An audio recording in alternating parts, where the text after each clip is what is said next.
Okay, in this particular demo what we're going to talk about is how you can do some image adjustments on your scan after you've scanned it all in to help increase the contrast to it and get it properly set up for any kind of printing that you want to do to it.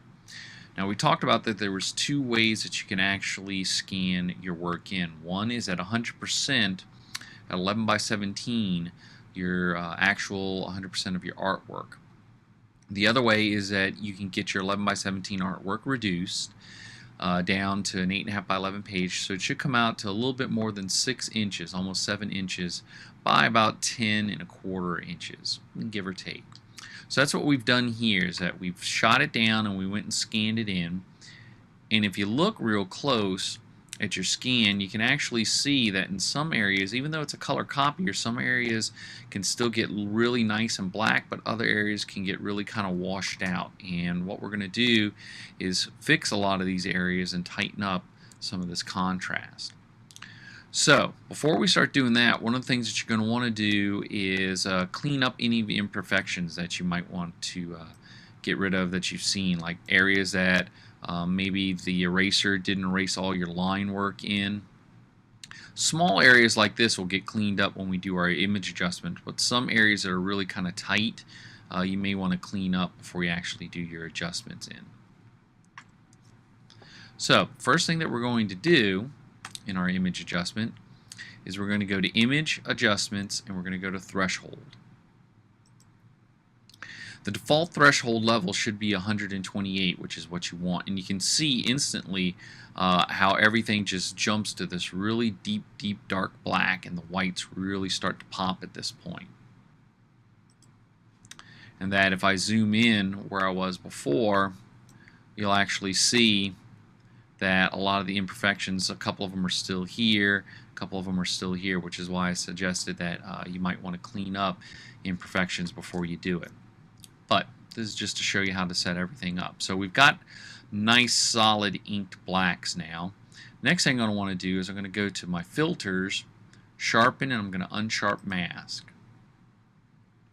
And what this is going to do is it's still going to help further reduce a lot of the imperfections that I have on there, and basically it's starting to turn my artwork into nice simple black and white line work. Now I know it looks a little jagged right up in here, but don't panic. I'm going to show you how this is actually going to look really nice.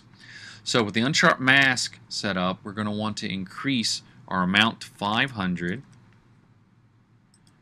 our radius to 1.5, and then our threshold level to about 10. And then we're going to hit OK.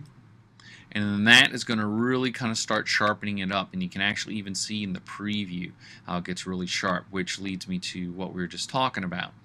If I zoom in really close, then it starts getting a little jagged. As you can see, it's starting to get a little jagged. It may say 100% down here, but that 100% is not 100% as it actually prints out. This 100% is based off of your entire monitor resolution.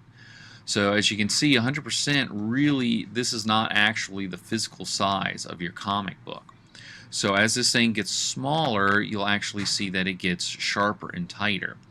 And the way that you can always prove to yourself if you have any doubt is go ahead and print you out a copy, just even off your laser printer. And when you print it out, you'll actually see that it's going to look really tight and sharp, pretty much like what you see here. And that a lot of the imperfections disappear, and you can actually look in your printout to see if the imperfections are actually there. So from here you can actually see that you're ready to start coloring it at this point. And again, that's going to depend on what you want to color. Do you want to do black and white and shades of gray, or full color? In which case that you may want to, if it's black and white with shades of gray, you're going to want to stay to a color, but if you want to put it in full color, you're going to change it to CMYK mode. So that's how we convert it to get it ready for our coloring process after we've scanned it. And so from here you can take a look at the next demo, which is going to talk a little bit about actually coloring the work.